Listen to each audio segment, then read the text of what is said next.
In the early 18,000s, we didn't have a problem. It was addicted to Chinese tea.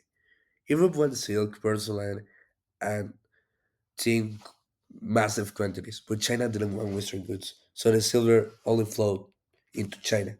To fix that imbalance, we then turned to something that controlled it: the opium.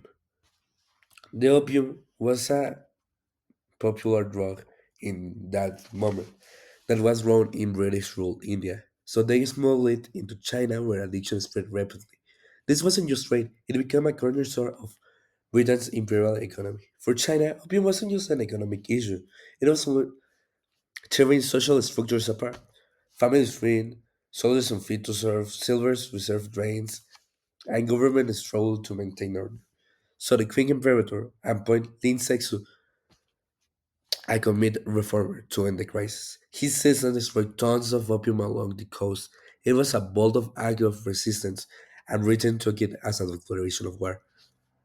What followed wasn't a fair fight. British warships bombarded Chinese ports and sailed up rivers almost unopposed. By 1842, China had no choice but to sign the Treaty of Nanjing. Ports were open to foreign trade. British citizens were placed above Chinese law. China paid massive fines and lost Hong Kong.